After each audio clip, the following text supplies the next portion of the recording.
Welcome to This Explainer. If you own a home, right now, literally as we speak, there is a high-stakes, totally invisible war raging right above your head. It's this constant, silent battle between extreme weather patterns and your home's absolutely most critical piece of infrastructure, your roof. So today, we're going to unpack the mechanics of this conflict. Using data and insights directly from roofing experts who battle these elements every day in the greater Chicago area, we're going to break down exactly how extreme weather compromises your home and, much more importantly, how you can defend it. Okay, let's dive right into this. What exactly happens when extreme prairie winds just completely collide with lake moisture right above your living room? Well, if you live in localized convergence zones like the village of Lyons or the greater Cook County area, you know this isn't just some hypothetical scenario. This geographical clash creates highly volatile weather systems. And this unique atmospheric setup essentially turns your roof into the ultimate frontline defense against some truly punishing forces, testing the very limits of its engineering season after season. Section 1. The invisible weather threat. 60 miles per hour. That is the speed of the sustained wind gusts that regularly funnel along areas like the Des Plaines River corridor during severe spring and summer storms. And winds at this velocity? They don't just blow over your roof. They create violent, incredibly localized uplift forces.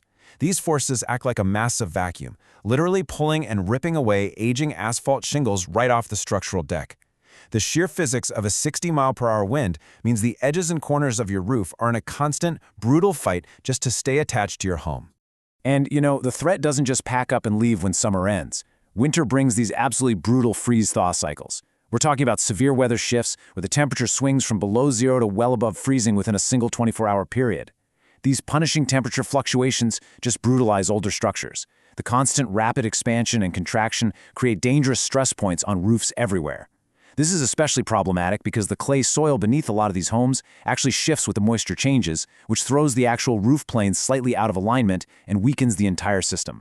Section 2. Anatomy of roof damage. Let's define a stealthy, highly destructive winter enemy, the ice dam. You have probably seen these hanging off gutters during the colder months. Basically, an ice dam forms when a home has really poor attic ventilation. Warm air escapes from your living space, melting the snow on the higher, warmer parts of the roof. But when that meltwater runs down to the colder eaves, it refreezes. This creates a solid ridge of ice that blocks any further runoff, forcing that newly melted water to pool up, push backward under your protective shingles, and seep straight into your attic space where it can completely destroy your insulation and drywall. But here's the thing. A lot of damage isn't nearly as obvious as a giant block of ice. There is an entire list of unseen storm damage that silently compromises your structure over time. We've got wind-torn shingles that expose the delicate underlayment to the next rainstorm. We have hail impacts that you literally cannot even see from the ground, aggressively bruising your shingles and knocking off the protective granules that shield the asphalt from the sun. There's separated metal flashing in the roof valleys, and plumbing vent boots that are completely cracked from relentless UV exposure. Because this damage is virtually invisible from the yard, professionals actually have to rely on specialized drone photography and precise attic moisture meters just to document the real, hidden scope of the destruction. Section 3. Emergency storm response. 90 minutes. When a severe storm actually punches holes through your roof, this is the rapid emergency response time required to dispatch a specialized team and physically tarp your roof before severe water infiltration completely ruins the interior of your home. In a true emergency scenario, speed isn't some luxury. It is the absolute only thing standing between a damaged roof and a completely destroyed living room. Every passing minute drastically increases the potential for catastrophic water damage. The immediate goal? Stop the bleed. When these emergency teams roll up, OSHA 30 certified crews conduct same-day, heavy-duty tarping and patching to seal the envelope of the home. But they also do something incredibly vital for the homeowner. They use specialized carrier-approved software to document the storm damage. They literally translate those hidden hail bruises and wind tears into the exact technical language that insurance adjusters need to immediately approve a claim. This is a crucial step because it cuts out weeks of bureaucratic delays and gets your restoration process moving fast. Section 4. The replacement process. Now, what's really interesting about this part is the unseen science of roofing. The fastening standards completely dictate the structural integrity of the entire system. A standard installation might use 4 nails per shingle, but because Cook County is classified as a Wind Zone 2 area, local building codes explicitly mandate 6 nails per shingle. This enhanced fastener pattern is required to resist those extreme uplift forces we talked about earlier. It's a completely invisible detail, right? Yet it directly dictates whether your roof stays on your house or ends up over in your neighbor's yard during the next major storm. But building code isn't just about nails. It's also about breathing. Illinois mandates 1 square foot of net-free ventilation for every 150 square feet of attic space to prevent rot. Remember those highly destructive ice dams we discussed? Well, many older 1950s bungalows were built with completely inadequate ventilation, essentially just trapping heat and moisture up there. So a modern roof replacement isn't just swapping out old shingles for new ones. It's upgrading the entire system to meet these modern codes. It perfectly balances the intake and exhaust vents to stop moisture accumulation and prevent the structural roof decking from rotting out from the inside. So how is this massive, chaotic construction project actually executed?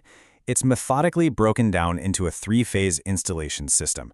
Phase 1 is assessment and documentation, where everything from drone mapping to the crucial village permit application happens. Phase 2 is installation and quality control, which involves tearing everything right down to the bare wood and replacing it all from the decking up to the new ridge vents. Finally, Phase 3 is inspection and warranty activation. This involves a final walkthrough, village municipal inspections to verify absolute code compliance, and, this is a big one, magnetic sweeps of your lawn to catch any stray nails before they find your car tires or your bare feet. Section 5. Protecting your investment. Let's take a minute to demystify exactly what you are paying for when you get a roofing estimate. It is never just based on the square footage. First, the materials you choose, like more affordable asphalt versus a premium metal or slate, will drastically shift the base price. The pitch of your roof and how many stories your house is will change the labor cost significantly due to safety and access limits.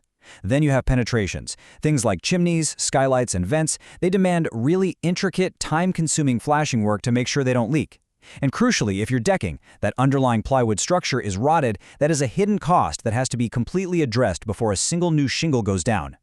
Because of these complex costs, the roofing industry unfortunately attracts some dishonest actors. So here is your checklist to protect your financial investment. Watch out for these absolute red flags. Anyone demanding full payment upfront before materials even arrive. Contractors lacking verifiable local references. Storm chasers who magically appear immediately after severe weather but have no permanent local address. Bids that are unusually low, which almost always guarantees they're taking dangerous shortcuts on materials or labor. And honestly, the biggest red flag of all? A contractor who outright refuses to pull the proper municipal village permits. Run from that. So the crucial point here is securing what experts call dual protection. When you hire a factory-certified installation team, you shouldn't just get a warranty on the materials. You want a comprehensive 10-year labor warranty for the actual workmanship, paired directly with an extended manufacturer warranty that can last up to 50 years on premium systems. This brilliant dual structure entirely eliminates that agonizing gap in liability. You know, that terrible situation where a homeowner gets trapped in the middle between an installer blaming the materials and a manufacturer blaming the installation. We've covered a tremendous amount of ground today, right from the intense physics of 60-mile-per-hour winds to the hidden rot caused by ice dams, all the way down to the specific building codes and warranties that actually protect you and your property. I want to leave you with one final, very important question. Is your home's first line of defense truly ready for the next freeze-thaw cycle? Take a real look at your roof, think about its age, and remember that when it comes to extreme weather, what you can't see is exactly what can cost you. Thanks so much for joining me for this explainer, and keep learning.